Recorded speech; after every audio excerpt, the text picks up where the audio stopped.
pengajuan dana talangan aku ditolak. Pinjaman kamu ditolak. Iya, Nih, 360 kredit aja. Caranya juga mudah. bisa ngasih limit berapa? Terus suku bunganya tinggi nggak? Cara ngebalikinnya gimana? Oh, tenang aja. Di 360 kredit, kamu bisa dapat limit tinggi hingga 20 juta rupiah dengan bunga 0,04% dan bisa dicicil dari 3 hingga 12 bulan. Oh ya? Tapi Iya. aman nggak tuh? Aman karena sudah diawasi dan sudah berizin oleh OJK. Buruan cek limit kamu sekarang. Buat kamu juga yang mau, yuk download sekarang.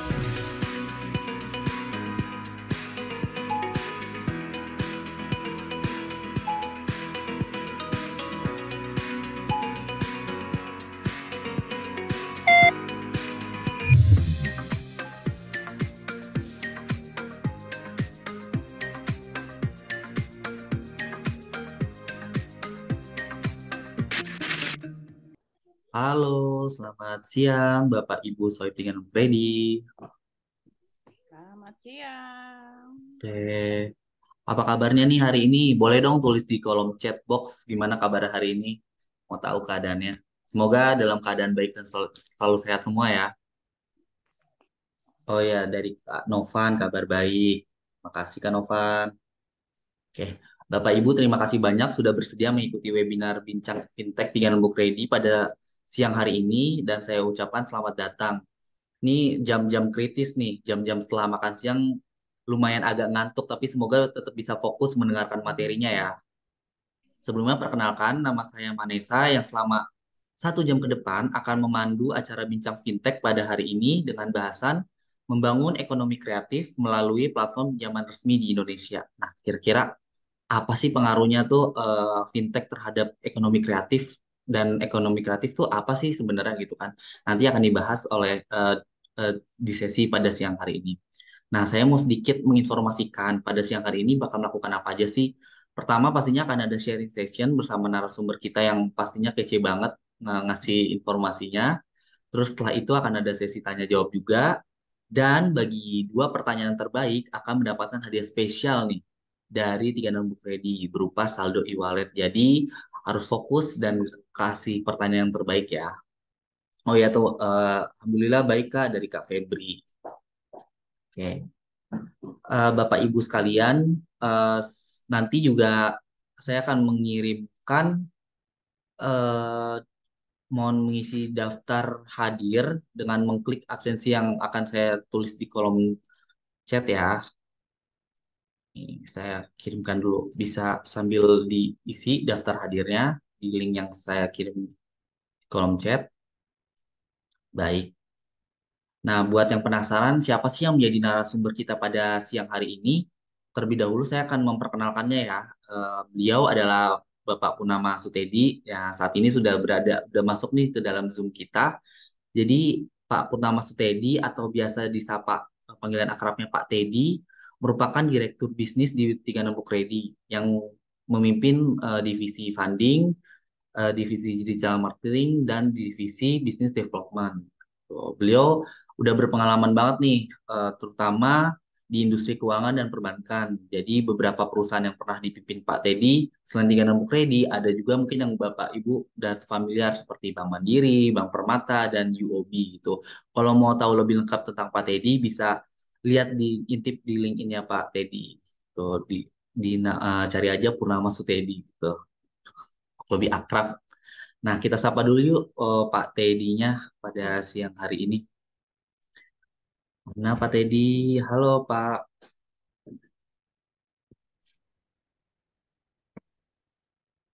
Halo Pak Teddy.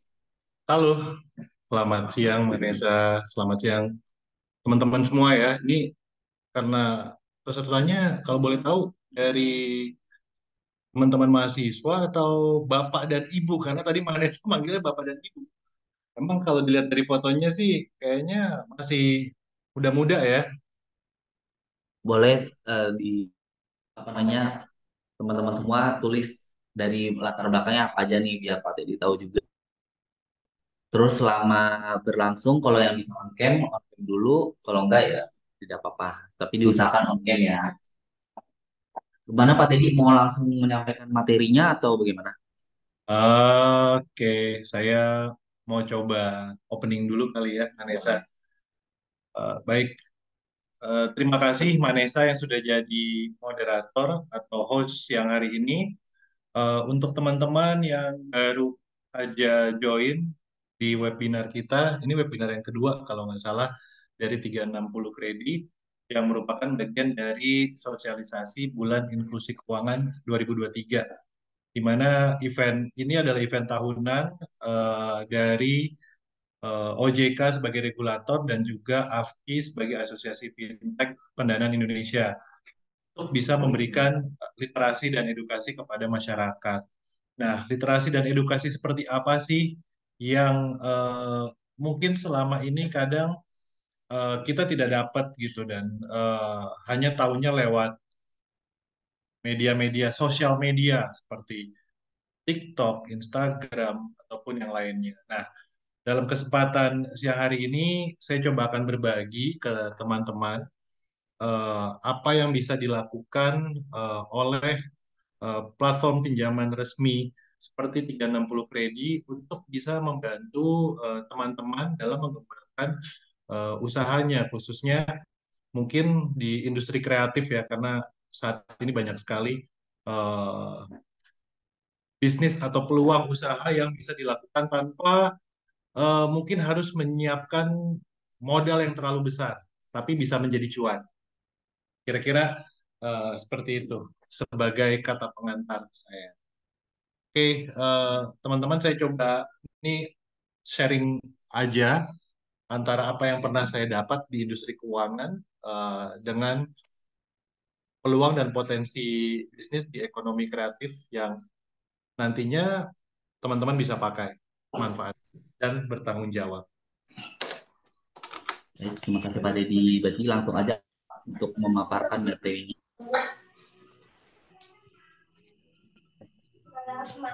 Nggak boleh dorong-dorong mami nanti mami. Silakan Pak. Oke, thank you Vanessa sebelumnya. Teman-teman semua, siang hari ini kita diskusi secara informal aja, secara lebih santai aja gitu ya. Karena habis makan siang, saya yakin juga sebagian udah ada yang mengantuk. Silakan kalau ada yang mau mengopi atau minum, silakan sambil kita diskusi santai dan ringan. Yang semoga bisa ada dagingnya lah, bisa kita pakai dan kita terapkan di kehidupan sehari-hari. Jadi judul pembahasan atau diskusi kita siang hari ini adalah membangun ekonomi kreatif melalui platform pinjaman resmi di Indonesia. Nah, tadi Manesa sudah sampaikan di awal, apa sih sebenarnya ekonomi kreatif itu dan apa kaitannya dengan platform pinjaman resmi di Indonesia. Kita akan coba ngobrol-ngobrol santai ya di kesempatan ini. Nah, kalau kita lihat di sini, memahami ekonomi kreatif ini seperti yang kita udah tahu sebenarnya sebuah konsep untuk mengembangkan ekonomi yang berkelanjutan. Melalui apa? Melalui daya kreativitas yang dimiliki oleh setiap individu. Jadi ada yang namanya ide itu harus inovatif, ide itu harus kreatif. Nah, dari ide tersebut dan kemudian bakat dan melihat peluang yang ada di pasar menjadi sebuah potensi bisnis yang bisa menghasilkan cuan. Nah, itu yang belakangan ini kita lihat orang gampang banget dapat duit gitu ya. Eh, nggak seperti mungkin era lama, era 2.0 lah. Kalau sekarang kita nyebutnya era Society 5.0. Kalau nggak salah, era Society 5.0. Karena apa? Karena semua udah bergeser dari offline menjadi online. Nah, ini challenge-nya untuk teman-teman semua yang mungkin bisa jadi sudah melakukan gitu ya, untuk bisa melihat peluang di ekonomi kreatif. Kita buat satu produk, kita coba bikin kemasan yang bagus, kita coba promosikan, kemudian kita coba jual. Ada nggak demand-nya? Oke, itu mengenai ekonomi kreatif ya di era Society 5.0. Nah, eh, dikit aja nih teman-teman, jadi jangan biasanya memusingkan mengenai modal itu nanti terakhir. Kenapa saya bilang ekonomi kreatif ini sangat menarik untuk dibicarakan? Karena kita tahu saat ini di Indonesia aja ekonomi kreatif itu sudah menyumbang sekitar 1.134 triliun atau 7,3% lah dari total PDB, pendapatan domestik bruto kita. Dan itu sangat besar gitu, hampir sekitar penyerapan tenaga kerja dari industri kreatif itu sekitar 97%. Besar sekali kan dengan melihat potensi penduduk 270 juta se-Indonesia, masih banyak ruang untuk kita anak-anak muda melihat ekonomi kreatif menjadi sebuah wadah untuk bisa menghasilkan cuan tanpa harus bekerja kantoran, bangun pagi, pulang malam. Ya, ini adalah sebuah pilihan. Nah, seperti yang tadi saya sampaikan bahwa ekonomi kreatif ini berperan besar terhadap ekonomi nasional. Nilainya nggak tanggung-tanggung di sini teman-teman, 1.134 triliun. Ini besar banget. Dilihat dari mana aja sih subsektor utama ekonomi kreatif? Saya sendiri adalah pelaku ekonomi kreatif, terlepas saya sebagai profesional di 360 Kredi, khususnya di bidang kuliner. Jadi kuliner ini yang paling gampang kita lihat di mana-mana ya. Ada coffee shop, sekarang orang punya keahlian bikin kopi, kemudian bikin bubur ayam, itu udah bisa dagang, udah bisa jualan. Karena konsep demand dan supply ini sudah tertangkap oleh teman-teman yang bisa melihat peluang di pasar. Kemudian fashion. Fashion ini kalau kita lihat belakangan ya, tren dari offline menuju online.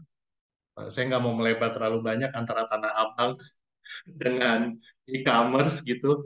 Tapi memang sudah terbukti bahwa pemerintah juga mendukung ekonomi kreatif. Kenapa? Karena sekarang salah satu e-commerce sudah tidak boleh melakukan transaksi, hanya sebatas untuk berpromosi. Gitu. Jadi ketika kita mempromosikan satu minuman, minuman ini enak, kemasannya bagus, ketika kita bawa kemana-mana, menaikkan level sosial kita di masyarakat, ya hanya sampai di situ. Tapi kalau Anda mau beli minuman ini, teman-teman, ya silakan eh, ke tempat yang memang sudah disediakan shopnya lah ya. Jadi nggak bisa langsung bertransaksi. Ini nomor rekeningnya di bawah, silakan beli, sis, kak, besti, gitu. Jadi itu yang terbaru kenapa pemerintah sangat mensupport ekonomi kreatif. Di sini contohnya banyak ya, ada brand-brand fashion, Erigo, kemudian ada brand clothing lokal lainnya. Kemudian subsektor utama lain yaitu adalah printing.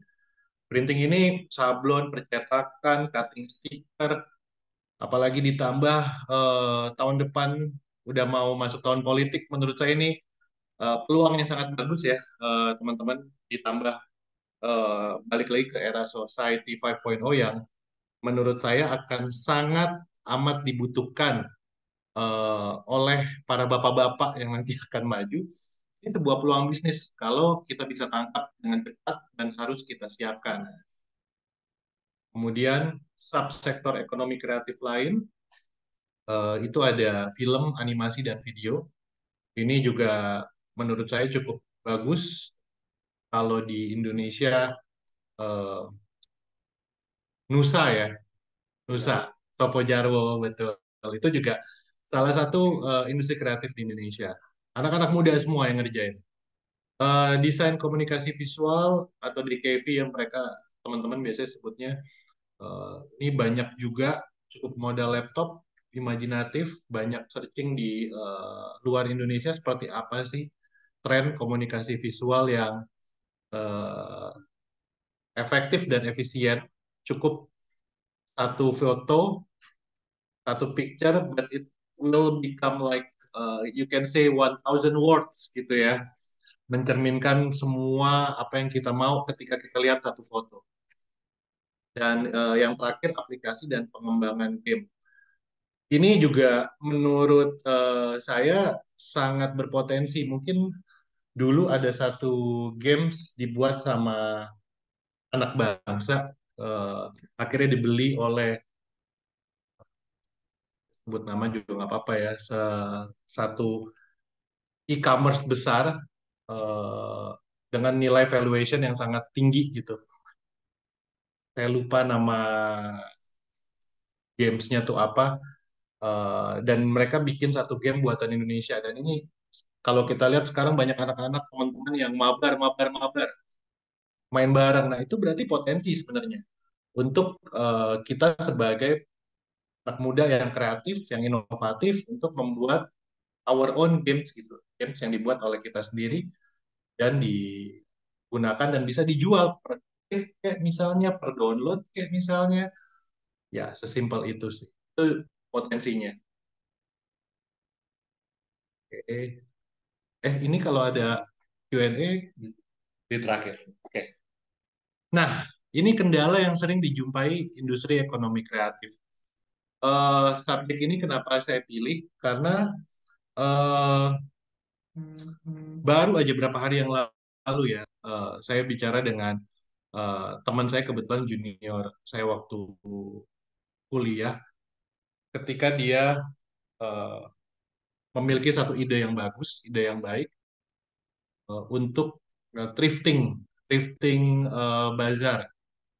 Ini mungkin teman-teman di sini pernah dengar atau pernah datang, tapi tidak aware sebenarnya thrifting bazar itu adalah ketika kita datang ke satu tempat, UMKM bazar, di situ banyak barang-barang yang masih bagus, pre-love gitu ya, dijual, dan ternyata yang kita cari gitu, seleranya, bentuknya, desainnya, akhirnya kita beli. Nah, ini yang juga kemarin ditanya oleh teman saya, wah modalnya besar mas.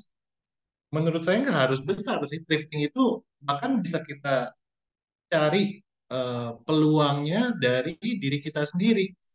Kita punya kemeja, kita punya sepatu, kita punya apapun itu yang sudah tidak kita pakai lagi, kita bisa bawa ke bazar tersebut, kita bisa open table, kemudian kita jual. Jadi lebih kepada ekosistem gitu ya. Dimana kalau kita yakin punya nilai, punya manfaat, semakin besar manfaatnya untuk banyak orang, maka itu akan semakin besar menghasilkan peluang. Kira-kira itu. Jadi ekosistemnya tuh eh, dibutuhin orang nggak sih si barang-barang tersebut? Kalau emang pasti dibutuhkan, pasti bisa dijual. Nah itu yang nggak perlu banyak modal kan? Sebenarnya itu cukup mungkin kita sewa satu booth dalam sehari ikut bazar, kemudian kita jual semua barang pre-love kita. Saya yakin bisa menghasilkan yang lebih besar daripada nilai investasi kita membuka table di bazar pre-love tersebut. Itu yang kendala, salah satu kendala ya di permodalan. Selanjutnya, kondisi yang tidak menentu, pandemik kemarin atau politik dan lain-lain. Nah, sebenarnya ini balik lagi kepada sudut pandang kita, karena di setiap masalah pasti selalu ada peluang. It depends on our perspective to see the problems come up to our life gitu. Jadi eh, hukum angin topan gitu ya, twister, itu selalu ada yang keluar mental karena terlalu keras putarannya, dan selalu ada yang tetap tertinggal dan naik ke atas. Nah, itu yang bisa kita pakai gitu. Contoh pandemi kemarin. Gimana caranya untuk bisa ngasilin uang ya? Ekonomi kreatif di sinilah yang menjadi challenge dan membuat ekonomi kita secara Indonesia tetap bisa bertumbuh dan bertahan. Secara individu, meskipun kita di rumah aja, work from home saat itu, kita bisa menghasilkan passive income. Misalnya kemarin saya yakin banyak yang sudah melakukan ya, jualan melalui handphonenya, melalui laptopnya, atau any kind of device, di jualan tanaman, tanaman aja yang mungkin kita nggak ngira akan ada laku dan dibeli orang ya, ternyata laku, rebutan beli tanaman pada saat pandemi. Kemudian hal kecil lain selain tanaman, banyak juga eh, yang bisa kita lakukan untuk transaksi, yaitu misalnya melakukan konsultasi, konsultasi secara online. Itu pun juga dibayar per hour gitu, oleh orang-orang yang mungkin tidak memahami satu bidang tertentu. Sementara teman-teman punya keahlian masak, gitu. Itu paham betul yang harganya murah, rasanya enak, dan eh, bisa menghasilkan satu produk yang dapat diterima oleh masyarakat. Jualan deh, istilahnya open open PO ya, open PO. Ada orderan, dicatat, baru buat, kemudian dikirim. Bisa brownies, bisa kue, bisa apapun lah bentuk. Jadi menurut saya kondisi yang tidak menentu itu, yes, itu problem, tapi tergantung dari sudut pandang mana kita melihat. Kemudian akses ke pasar. Akses ke pasar ini, again, juga satu challenge, tapi kalau kita lihat situasi dan kenyataannya sekarang ya, saya lihat jumlah pengguna internet di Indonesia itu menurut data yang pernah saya baca itu sekitar 202 juta jiwa, 202 juta. Sementara penduduk Indonesia itu adalah 270 juta se-Indonesia. Berarti kan kurang lebih hampir 75 sampai 80% orang Indonesia menggunakan internet. Nah, ini adalah pangsa pasar yang sebenarnya sudah ada gitu ya. Tinggal kita melihatnya di mana peluangnya, di mana potensinya, ada nggak demand-nya. Kalau supply, karena ini ekonomi kreatif, jadi supply itu bisa datang sesimpel kita melihat diri kita sendiri. Apa sih yang kita kuasai bidangnya? Apa sih yang kita punya? Nah, ini yang kita bagi, kemudian bisa berupa menjadi sebuah komoditas, komoditas barang, ataupun komunitas jasa. Barang ya tadi, kue-kuean. Jasa, misalnya teman-teman jago dalam bidang ekonomi, jago dalam bidang desain kreatif visual, konten kreator. Teman-teman bikinin buat satu klien tanpa harus keluar, udah jadi, diedit, dirapihin, dikirim ke kliennya, kasih invoice, terima uang. Nah, itu ya yang peluang-peluang yang bisa diambil dari offline menuju ke online. Dan yang terakhir itu biasanya manajemen keuangan. Karena seperti yang kita tahu, challenge di ekonomi kreatif ini dilakukan oleh individual. Manesa mungkin punya keahlian, dia bikin konten atau dia bikin sesuatu terhadap industri digital marketing. Nah, dia nggak punya modal untuk beli laptop yang bagus misalnya, atau membeli, udah punya laptop, tapi mungkin untuk bisa melakukan online transaksi, online promosi, itu butuh lighting. Itu juga eh, cash flow, lagi-lagi terbatas kalau untuk individu. Solusinya seperti apa? Solusi alternatif yang bisa dilakukan adalah dengan fintech lending atau platform pinjaman online resmi. Jadi 360 Kredi dalam hal ini bisa memfasilitasi dan mensupport ekonomi kreatif di Indonesia dan juga mensupport atas potensi yang teman-teman punya untuk bisa menghasilkan cuan dengan rasa tanggung jawab tentunya ya, dan apa namanya, keterbatasan yang teman-teman miliki, tapi kemauan itu sangat penting untuk kita melihat peluang dan menjadikan itu sebuah usaha. Mungkin next, manfaat platform pinjaman online. Nah, ini yang saya mau coba gali lebih dalam lagi ya teman-teman. bahwa platform pinjaman online resmi bagi industri ekonomi kreatif sebenarnya sangatlah bermanfaat, asal tidak digunakan secara eh, tidak bertanggung jawab. Dalam artian hanya digunakan untuk ketika satu bisnis atau suatu ide yang telah disepakati secara perhitungannya, secara eksekusinya, secara perencanaannya sudah siap untuk dilakukan. Yang pertama, akses modal. Akses modal ini 360 Kredi bisa memberikan pendanaan untuk kebutuhan teman-teman dalam melakukan aktivitas eh, ekonomi kreatif tadi, menyalurkan potensi komoditasnya bisa berupa barang, bisa berupa jasa, sehingga memiliki nilai tambah dan dijual, kan butuh modal. Kemudian pertumbuhan bisnis. Siapa sih yang nggak mau punya bisnis sendiri?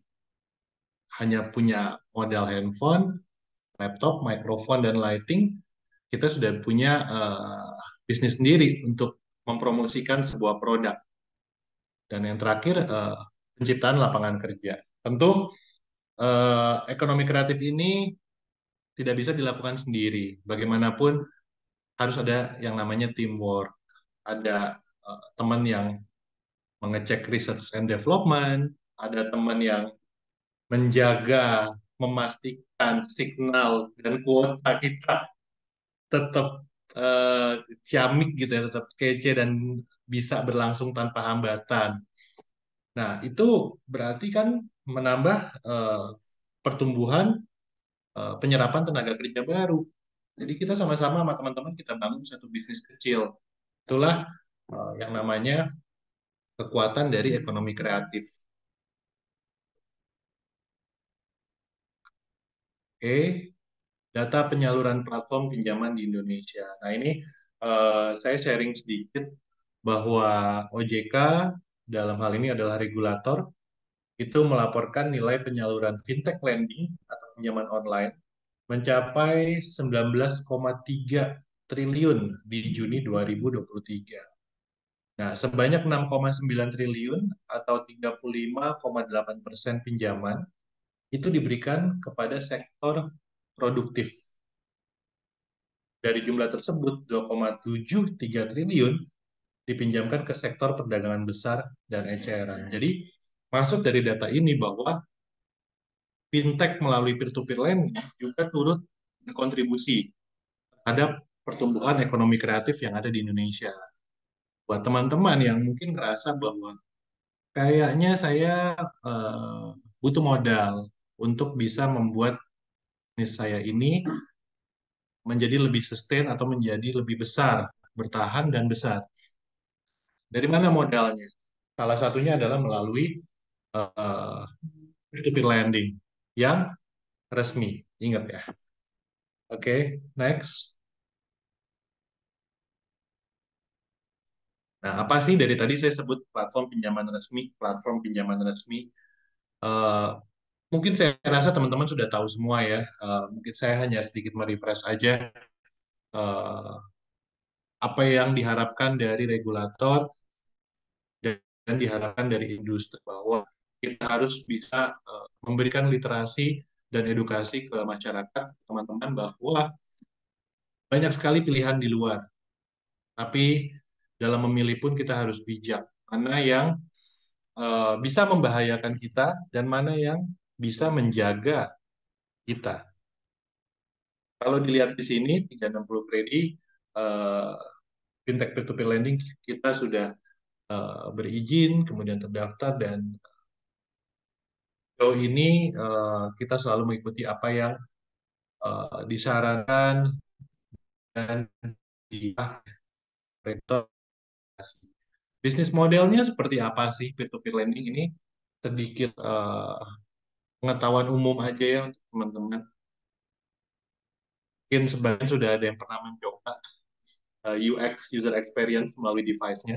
Tapi kurang lebih seperti ini. Ada pihak yang namanya lender. Lender ini adalah yang mempercaya yang memiliki dana mempercaya kami di platform 360 Kredi, menempatkan dananya kepada platform kita, kemudian mereka memilih profil borrower. Borrower ini adalah teman-teman kita atau masyarakat yang membutuhkan dana untuk melakukan usahanya, untuk mensupport UMKM-nya. Kemudian si peminjam ini mendownload, kemudian mengisi data yang diminta. Umumnya itu untuk yang berizin harus kamera, mikrofon, location, hanya 3 hal itu saja. Kemudian masuk ke dalam platform, nanti lender ini, orang yang memiliki dana, eh, dia akan memilih profil si borrower, resikonya sejauh mana. Kemudian setelah itu masuk, dia oke untuk membiayai katakanlah Manesa, dan dikirimlah dana tersebut kepada Manesa, di mana Manesa nanti mempunyai perjanjian pembiayaan dengan platform 360 Kredi. Kira-kira seperti itu. Nah, jangan lupa harus bertanggung jawab atas apa yang sudah kita lakukan. Di jatuh tempo, di tanggal di mana kita harus bayar sesuai dengan produk yang diberikan, itu menjadi kewajiban kita sebagai borrower, sebagai peminjam. Karena lender yang punya uang juga tentu pasti akan menagih dong, saya sudah taruh uangnya di platform ini, kemudian saya sudah tahu resikonya, saya juga meminta hak saya sebagai pendana. Kira-kira seperti itu.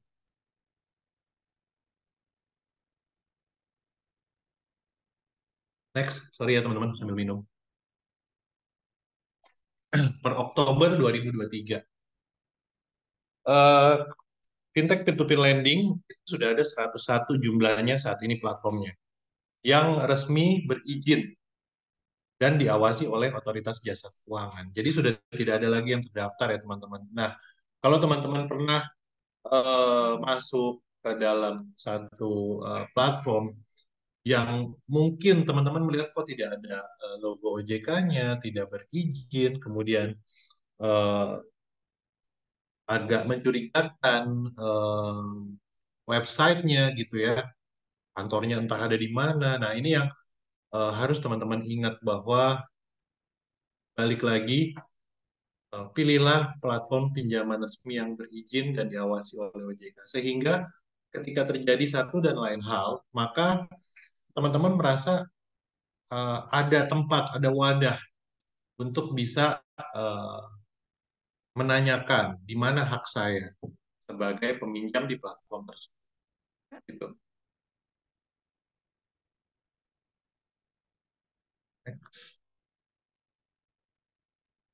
Nah, ini yang cukup menarik ya. Perbedaan pinjaman resmi dan pinjaman tidak resmi berdasarkan POJK 10 tahun 2022. Kita lihat apa aja sih yang paling signifikan untuk teman-teman ketahui. Nah, pinjaman resmi atau legal. Nah, ini yang saya maksud untuk teman-teman harus lebih details lagi, lebih hati-hati dalam sebelum melakukan keputusan untuk memilih platform untuk bisa mendanai usahanya. Yang pertama dilihat dulu sudah memperoleh izin usaha dari OJK atau belum. Kemudian berbentuk badan hukum berupa PT. Jadi kalau ada yang berupa CV atau atas nama perorangan, it's a big no to do and to deal with those platform ya teman-teman. Never ever. Penagihan itu harus dilaksanakan sesuai dengan norma yang berlaku. Ini juga penting. Karena regulator pun juga punya kanal atau akses khusus namanya jendela kalau saya nggak salah. Dan bahkan setiap platform juga punya call center khusus yang merespon apapun bentuk pertanyaan ataupun komplain yang didapat oleh para nasabahnya atau borrowernya. Kemudian bunga maksimum pinjaman online yang legal itu adalah 0,4% per hari untuk pinjaman jangka pendek. Dan yang ini yang paling penting ya teman-teman. Denda keterlambatan itu tidak melebihi 100% dari pokok pinjaman. Jadi saya coba refresh lagi. Ketika teman-teman lupa setelah gajian, lupa setelah jualan ternyata ada margin di situ, revenue, net income setelah gross potong sana sini ya, ada kewajiban yang harus dibayar. Kemudian lu kepada platform. Tiba aja platform ini teman-teman waktu itu hanya pinjam katakanlah 3 juta.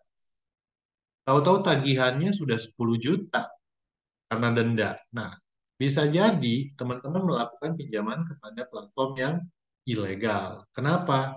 Karena platform yang legal itu denda keterlambatannya tidak boleh melebihi 100% dari pokok pinjaman. Jadi tadi pinjam 3 juta untuk modal usaha jual mie goreng lah di pinggir jalan, mie goreng yang diolah pakai bumbu-bumbu tambahan yang lain kita bisa pilih. Tahu-tahu tagihannya besar 10 juta. Berarti ini udah nggak benar. Nah, ini yang teman-teman harus dari awal sadar betul dalam memilih platform pendanaan untuk membantu UMKM atau bisnisnya ya. Kemudian pinjaman online legal atau yang berizin OJK wajib menjadi anggota asosiasi AFI, Asosiasi Fintech Pendanaan Indonesia yang ditunjuk resmi oleh OJK untuk mewadahi para pemain peer-to-peer lending yang resmi. Kemudian yang di awal saya sudah sampaikan, platform itu hanya boleh mengakses kamera, mikrofon, dan vision. Ada satu platform minta macam-macam yang lain di luar ketiga tadi, meminta membuka akses phonebook, membuka akses apalagi ya biasanya email lah atau kontak gitu ya, terutama kontak sih. Begitu itu di yes atau dia minta lah, itu udah pasti platform yang tidak berizin resmi oleh OJK. Itu yang harus teman-teman mungkin jangan sampai tergiur, oh gampang nih, klik klik klik klik klik klik. Ini opposite side-nya ya, apa kebalikannya, pinjaman tidak resmi atau ilegal. Nah, kalau kita lihat di gambar, tiba aja teman-teman dapat penawaran di WhatsApp-nya atau di SMS-nya untuk download eh, platform A, udah bisa mendapatkan dana 20 juta, 30 juta, syarat hanya KTP. Nah, ini berarti ilegal. Kenapa? Karena platform atau peer-to-peer lending yang resmi, yang 101 tadi, mereka tidak diperbolehkan berpromosi atau mengirimkan bentuk apapun kepada orang yang belum menjadi nasabah. Jadi kalau teman-teman ngerasa, saya kayaknya belum pernah deh mendownload platform A, tiba-tiba dapat promosi seperti ini, gitu. Ini udah pasti platform yang mengirimkan adalah platform ilegal. Tapi kalau teman-teman sudah pernah download sebelumnya, sudah pernah isi datanya, tiba-tiba dapat pop-up promosi ya, memang datanya sebelumnya sudah pernah diisi secara sadar oleh teman-teman. Jadi kadang juga lupa ya namanya orang waktu itu perlu duit, isi. Atau besok-besok udah dibayar, dilunaskan. Loh, kok saya ditawarin terus sih, dikirimin terus? Iya, karena di awal ada namanya borrower agreement atau surat perjanjian antara peminjam dengan platform. Nah, mereka meminjam, di situ mereka menyatakan setuju, teman-teman setuju untuk dikirimkan promosi dalam bentuk apapun mengenai platform tersebut. Kemudian kemudahan pendanaan itu juga semakin mudah tuh biasanya kita harus semakin curiga ya. There is no such a free lunch, tiba-tiba aja hal mudah terjadi sangat cepat dan gampang gitu. Itu juga harus curiga. Kemudian menerapkan bunga yang tinggi antara 2% sampai 3% per hari. Wah, ini Ini sih besar sekali ya menurut saya. Kemudian tadi kembali lagi ke phonebook, minta di open access. Kemudian tidak ada logo atau teman-teman bisa searching sekarang gampang banget melalui Google kita bisa tahu apapun, tidak tergabung dalam asosiasi. Nah, ini yang terakhir, promosi melalui pesan langsung, di mana teman-teman ngerasa saya belum pernah register kok, saya belum pernah download kok sebelumnya. Nah, ini yang sudah pasti ilegal. Oke, next. Tapi perlu diingat, hanya gunakan pinjaman online legal dan resmi. Bagaimana untuk terhindari dari pinjaman ilegal?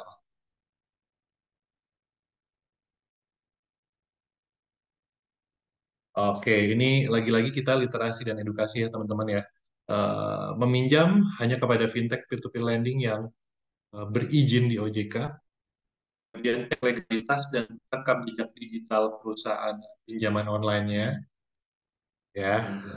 Oke, terus besar pinjaman yang diajukan sesuai dengan kebutuhan dan kemampuan bayar. Nah, ini yang tadi di awal saya sebutkan. Kalau emang sudah ada eh, data, informasi, berapa yang dibutuhkan untuk membangun satu industri UMKM-nya atau ekonomi kreatifnya, pinjamlah seperlunya.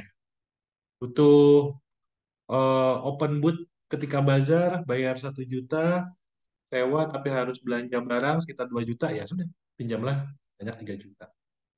Ketika bazar selesai, dapat margin net, kita bayar kewajiban kita, sisanya menjadi keuntungan kita untuk bisnis selanjutnya. Kemudian pinjam uang untuk kepentingan yang produktif, yes, ini yang eh, saya tekankan terus ya ke teman-teman, bahwa kenapa harus produktif, agar apa yang kita pinjam itu bisa menghasilkan hal yang baik buat kita juga gitu. Kalau untuk konsumtif udah tidak menghasilkan sesuatu yang memiliki nilai tambah sehingga tidak menghasilkan cuan buat kita, malah menjadi beban untuk kita. Nah, ini yang harus coba dipertimbangkan lagi. Nah, sebelum meminjam, ini yang paling penting, teman-teman, eh, kita harus tahu dulu ya manfaatnya apa. Kita mau pakai apa. Biayanya, bunganya, jangka waktunya. Misalnya teman-teman mau dagang, nanti ada acara kampus bazar hari Minggu gitu ya, ada fakultas bikin tema band atau UMKM apa. Nah, udah tahu nih 2 hari atau 3 hari, kira-kira hari pertama dapatnya sekian, hari kedua sampai dengan beresnya bazar. Kalau ternyata yang terjual sedikit, resikonya apa? Kalau yang terjualnya habis semua barang kita, berarti tidak ada resiko. Cuma yang harus diingat, eh, high risk, high return itu udah prinsip dasar ekonomi ya. Dan kita menginginkan untung yang besar, pasti selalu ada resiko dan tanggung jawab yang lebih besar di belakang. Yang terakhir udah pencurian data pribadi ini yang jangan sampai terjadi ya. Ini eh, sangat disayangkan lah untuk teman-teman ketika kebutuh secara mendadak dana darurat, akhirnya harus mengiyakan semua term and condition yang diminta oleh platform-platform ilegal tersebut.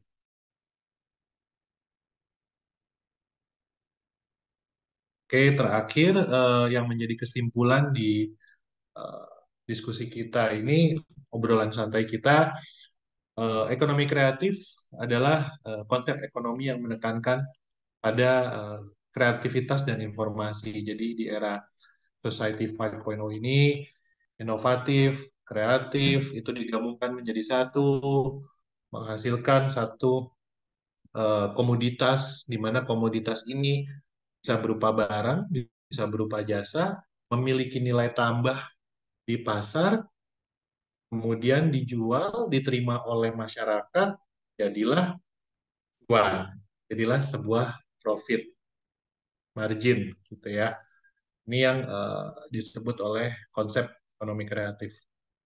Potensinya di Indonesia masih besar, terutama di subsektor utama yang di awal tadi sudah kita coba bicarain ya, kita obrolin ada fashion, ada kuliner, kemudian ada printing, banyak, banyak.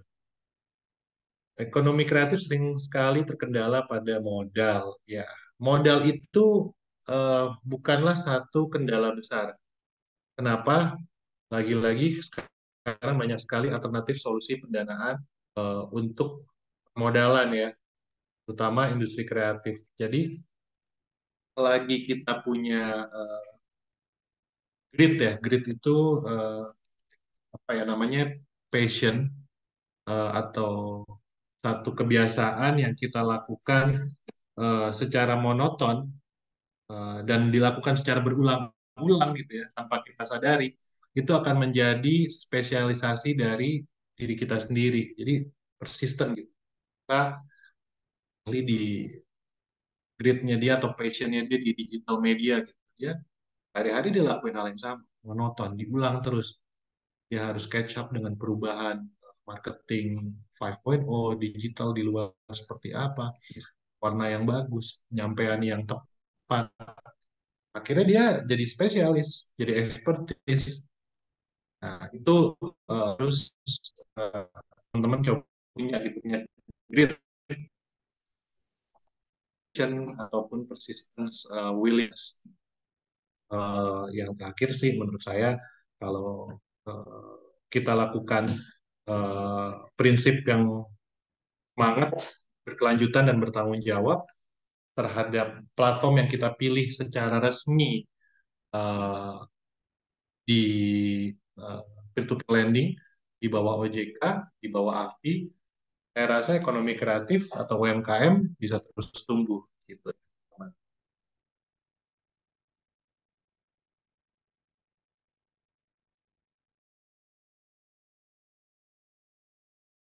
Kalau ngomongin ekonomi kreatif nih, udah.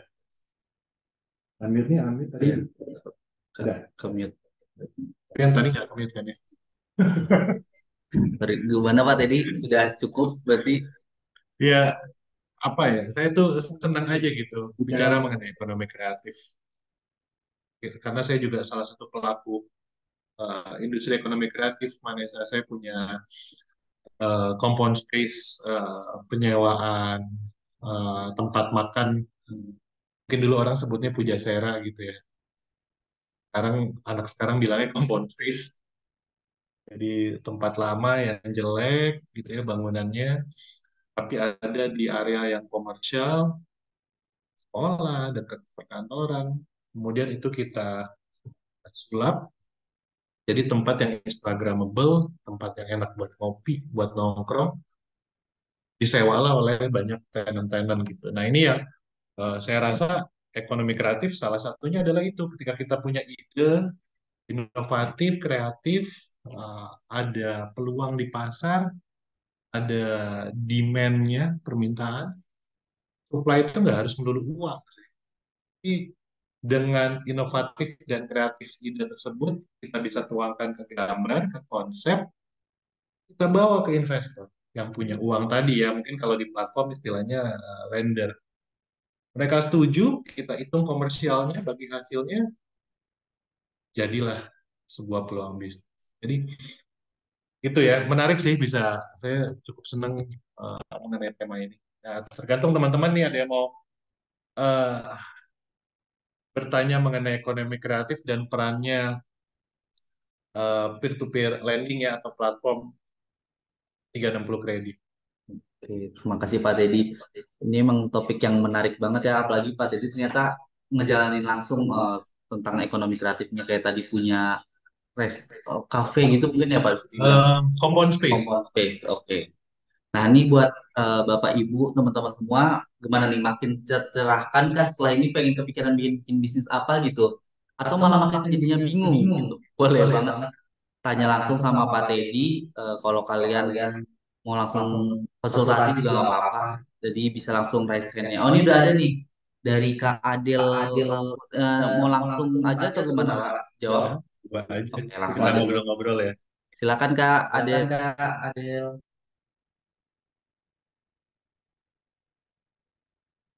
Tuh, masih di mute tuh. Ya. Silakan Kak Adil.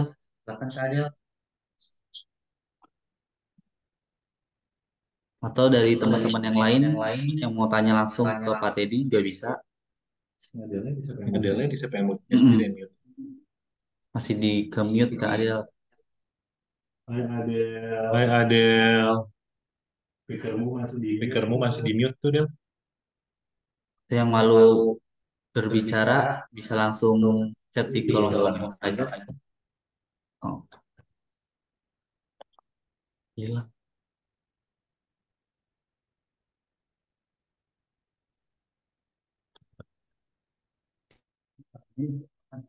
Masih. Oh, masih. Udah jam-jam rawan ya. Mungkin saya sambil nunggu yang mau bertanya. Oke, paling saya mau nambahin juga nih buat teman-teman semua buat ngingetin. Jangan lupa, oh nih, ternyata Kak Adil nulis di kolom chat. Sorry ya Kak, kok nggak bisa ya? Katanya nggak bisa. Ke- Coba dipencet dulu Kak, mute-nya, Halo, di unmute dulu. halo. Oke, mau di chat kolom chat aja katanya nih Pak Teddy. eh, Apa sih perbedaan ekonomi kreatif sama industri kreatif? Oke, jawab ya, Del. Ekonomi kreatif itu adalah uh, big picture-nya. Sedangkan industri kreatif itu adalah bagian dari ekonomi kreatif. Jadi industri kreatif itulah yang mendorong ekonomi kreatif menjadi tumbuh di Indonesia. Misalnya tadi pada saat saya bilang saya punya compound space loh. Saya merupakan pelaku usaha ekonomi kreatif. Nah, industri kreatifnya adalah kuliner. Sehingga itu yang mendorong ke atas menjadi pergerakan ekonomi kreatif di Indonesia. Jadi industrinya itu adalah yang mendorong big picture-nya, Adel. Kalau Adel punya bisnis fashion, nah itu industrinya fashion. Vanessa punya mungkin konsultan digital marketing, itu industrinya industri kreatif, desain kreatif visual gitu. Itu juga industri kreatif tuh lagi melakukan promosi. Jadi itu yang bikin beda. Semoga menjawab ya. Del. Gimana Kak Adil sudah cukup terjawab atau ada yang ingin tanyakan lagi? Sa- Ini kayaknya ada deh. Sudah cukup kan. Nah, ini ada lagi nih pertanyaan di kolom chat. Bagaimana cara dari Kak Desi? Bagaimana cara awal kita bila ingin memulai suatu usaha selain modal? Oh, ya, bagaimana cara kita memulai satu usaha selain modal? Nah, di industri keuangan, Desi ya, Des itu modal itu memang salah satu faktor.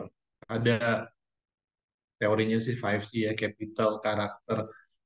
eh, Capital itu adalah modal. Nah, eh, modal itu bukan hal penting, tapi tidak menjadi terlalu penting ketika inovatif dan kreatif idea kita bisa kita bungkus menjadi satu hal yang manfaat untuk orang lain.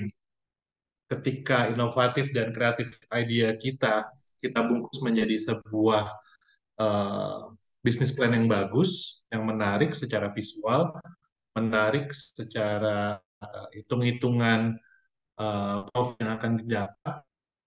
Saya rasa modal akan datang ketika kita menyampaikannya dengan baik ke teman, ke keluarga, ke circle kita, dibikin jadi beberapa crowdfunding.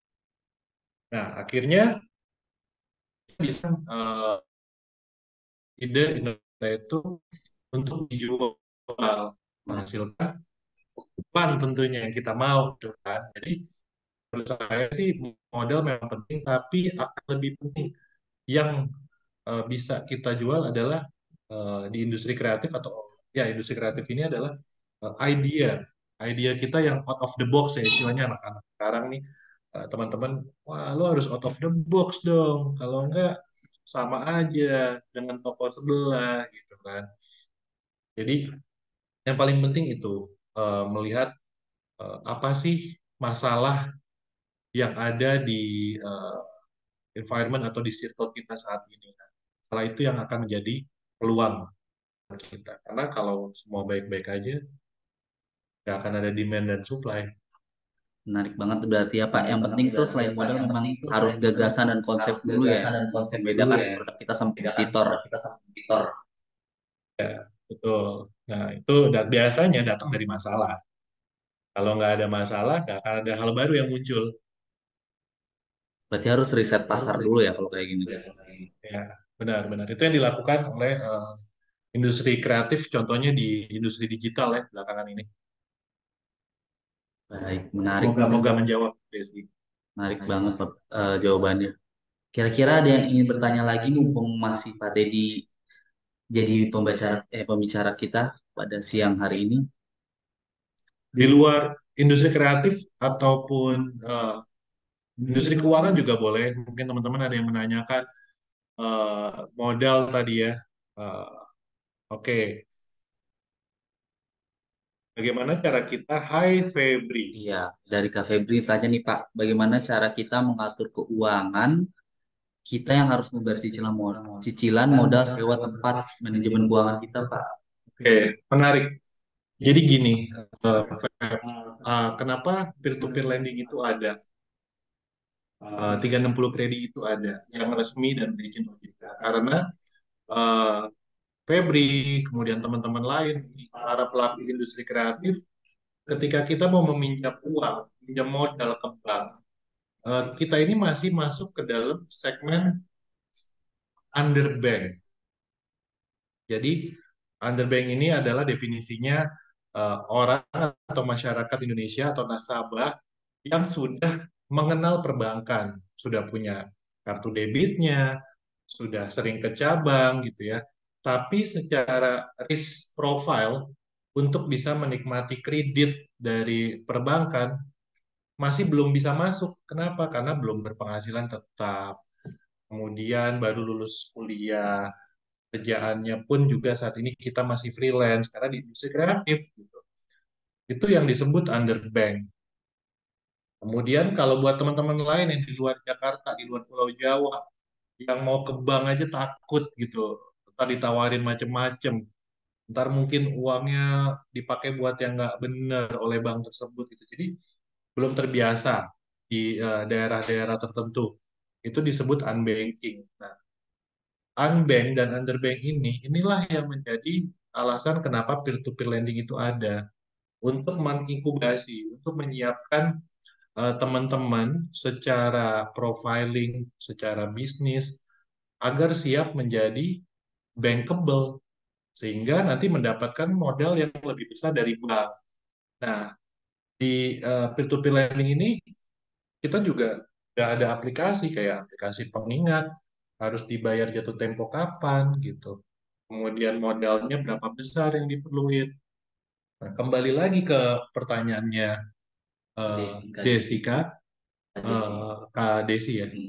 Itu memang kita harus mulai memanfaatkan teknologi Desika. Desi kan? Desi. Memanfaatkan teknologi Des. Jadi saya sendiri juga, saya punya tuh satu aplikasi. Kalau dulu kita ngitung di Excel, kita tulis saldo, debit, kredit, keluar berapa, kepakai berapa, sisa berapa. Nah, sekarang ada satu aplikasi akuntansi keuangan, itu bisa di-download secara gratis eh, di dalam device kita, sehingga teman-teman tuh bisa masukin saat ini punya modal 5 juta, belanja ini itu, eh, debit sekian, saldo berkurang, pinjaman harus jatuh tempo tanggal berapa, itu dimasukin, ntar akan connect ke Google Kalendernya. Nah, ini yang menurut saya jangan sekedar kita mau menjadi bagian industri kreatif, tapi kita sendiri tidak ada kemauan untuk kreatif dalam mengulik eh, aplikasi-aplikasi yang sekarang banyak yang gratis. Enak kok, tinggal pakai, tinggal cek, asal kita tadi bahasa saya tuh punya punya passion gitu ya, ada gritnya, insist, persisten untuk bisa melakukan hal itu terus menerus gitu. Karena kan males ya kadang orang, udahlah nanti aja catatnya. Nah ini yang bikin semua cash flow menjadi berantakan. Itu yang eh, kalau dari saya sih manfaatin deh semua aplikasi yang tidak berbayar, gratis, untuk kamu mulai belajar merapikan eh, cash flow kamu, permodalan kamu, sehingga nantinya kamu akan disiplin untuk bisa tidak konsumtif meskipun sudah punya margin ya. Ini yang paling banyak. Nah, Oke, cukup Kak Desi, udah dipahami mungkin ya. Sama Pak Teddy. Ada lagi nih Kak. Ada lagi nih Pak, sorry. dia panggil KA ya? Biar berasa muda ya Pak. Ada dua pertanyaan lagi nih Pak. Oh, berkenan dijawab nih Pak. Ya, apa sih? Coba buka deh. Dari Kak Nadine. Kalau di 360 kredit ini maksimal berapa pinjamannya? Dan tenornya berapa bulan Pak? Oke, Dengan produk 360. produk secara umum ya. Kalau untuk di 360 kredit untuk borrower atau nasabah baru itu tiket size-nya mungkin tidak terlalu besar karena kenapa? Kita harus mengukur risikonya dari profil borrower yang masih baru pertama kali menggunakan platform 360 kredit. Bisa dari 800.000 sampai 1 juta untuk yang pertama kali. Nanti berapa lama tenornya? Paling lama itu 90 hari. Paling cepat ada 15 atau 30 hari ya. Jadi ketika sudah menjadi nasabah 360 kredit, kemudian sudah lunas jatuh tempo atau kewajibannya yang sebelumnya, ketika kita mau menambah lagi, mau mencoba lagi menaikkan limit, itu juga bisa. Dan yang pasti limitnya akan bertambah. Nah, ini yang saya mau ngingetin, meskipun limit bertambah, balik lagi ke konsep awal ya, harus bertanggung jawab atas apa yang sudah kita pilih, sudah kita lakukan untuk melakukan peminjaman ini. Itu aja. Terima kasih Pak. Ini ada lagi nih lumayan menarik nih dari Kak Bram. Oh, kata Kak Nadine, terima kasih penjelasannya. Ya, Nadia. Ini kalau Kak Bram, Bramat, ya ini pertanyaannya spesifik banget Pak. Hmm. Pemerintah juga sangat konsisten dengan pengembangan ekonomi kreatif dan UMKM. Pertanyaannya, apakah 360 kredit memiliki pasar yang sama? Contohnya kan pemerintah punya program KUR tuh Pak. Ya, kredit usaha rakyat. Nah, terus kalau gimana 360 kredit dari bunganya, apakah lebih ringan, terus apakah proses lebih mudah? Terus melihat juga nggak dari strik OJK yang ngajuin gitu. Kalau kurang bagus, masih bisa dibantu atau enggak? Pertanyaannya menarik, Bram. Memang kalau kita bicara industri kreatif atau UMKM, pemerintah sangat mensupport. Itulah kenapa di industri fintech peer-to-peer lending ada dua klaster yang sangat besar dan menjadi pembeda di kita, terutama yang uh, resmi dan berizin OJK. Yang satu adalah klaster productive loan. Productive loan ini memang di-create secara goals dan bisnis model untuk mensupport teman-teman pelaku bisnis. Sehingga mereka assessment secara kreditnya pun mirip-mirip dengan perbankan. Ada laporan keuangan, kemudian dicek visit ke tempatnya gitu ya. Hampir 70-80% risk assessment dilakukan secara manual. Hampir mirip dengan perbankan, dianalis, direview. Sementara untuk yang klaster kedua terbesar ini adalah yang cash loan atau multiguna, di mana tiket size-nya juga uh, tidak sebesar productive loan, rata dari 800.000 sampai 5 juta atau 10 juta. Meskipun batasan fintech peer-to-peer lending yang resmi di OJK itu hanya 2 miliar per satu borrower, per satu nasabah. Nah, itu yang menjadi fungsi dari peer-to-peer lending dalam memberikan support kepada teman-teman yang bermain di industri kreatif gitu. Yang memang saat ini masalahnya adalah di permodalan dan belum bisa masuk menjadi bankable atau debiturnya perbankan. Jadi kalau 360 kredit sendiri kita saat ini masih di klaster multiguna untuk cash loan. Namun kalau teman-teman ya mau buka bisnis yang kecil-kecilan aja lah ya, nggak sampai ratusan juta, nggak sampai miliaran, sampai 2M, eh, kita pasti akan support di 360 kredit. Seperti itu, Bram. Makasih Pak Teddy penjelasannya. Semoga tercerahkan ya Kak Bram. Ini sudah lewat dari waktunya. Paling saya sedikit menambahkan nih Pak Teddy, buat teman-teman semua. Saya ingin ingatin buat teman-teman semua untuk memilih, pentingnya tuh kita tuh harus waspada ya, dan dalam memilih platform peer-to-peer lending atau fintech lending yang udah pasti legal. Karena kan pemberitaannya lagi nggak baik nih Pak. Dan kita juga dari 360 Kredit cukup apa namanya, prihatin lah dan concern gitu. Teman-teman juga bisa ngecek platform pinjaman yang kalian pilih tuh di langsung, yang diawasi OJK dan terdaftar. Caranya bisa buka di website OJK, ada juga sih ya Pak, seperti Ada. itu. Nah, buat teman-teman yang setelah ikut webinar kali ini kepikiran pengen buka usaha tapi butuh pendanaan, bisa banget juga mengajukan dana talangan untuk keperluan pribadi maupun usaha teman-teman di 36 Kredit. Jadi langsung aja download aplikasi Kredit di Play Store gitu. Jangan lupa follow Instagram 36 Kredit. Di sini udah pada follow belum? Tuh, dari Kalau follow belum, belum. bisa follow nih. Saya share Instagramnya aja. Pak 36 Kredit. Ini saya share di kolom chat ya. Kolom chat. Tuh, tuh. Kata Kak Bram, terima kasih atas penjelasannya Pak. Oh iya, sama-sama Bram. Semoga bermanfaat. Itu aja paling dari saya. Mungkin sebelum kita menutup sesi kita pada kali ini, teman yang bisa on cam bisa on cam dulu karena kita mau ada sesi dokumentasi nih. Itu Foto bareng ya. Iya, foto bareng gitu, Pak. Boleh yang bisa on cam dulu dokumentasi kita.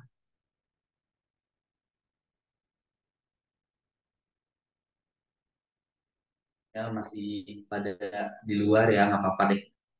Kita mulai dokumentasinya aja ya. Siap. Satu, dua, tiga.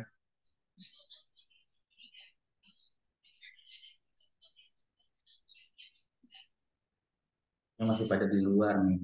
Nggak bisa on cam, pengaturan dari host. Tuh, Oh iya, tuh. Terusnya ini kurang kreatif kayak. dari saya ya. Oh tuh ada yang bisa tuh. Ada. Oke, sekali lagi deh ya, teman-teman yang udah Lagi. bisa on cam. Satu, dua, tiga. Sip. Oke, sebentar. Sekali lagi ya. Nah, ada dua slide nih partisipasinya. Satu, dua, tiga. Sip.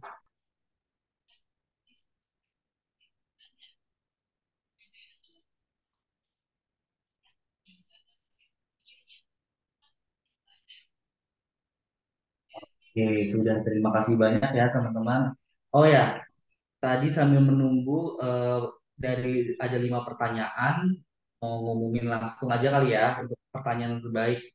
Gimana kalau pertanyaan terbaik itu ada di Kak Febri dan Kak Bramatia, Pak? Oke nggak? Ya, boleh. Selamat ya. Selamat ya.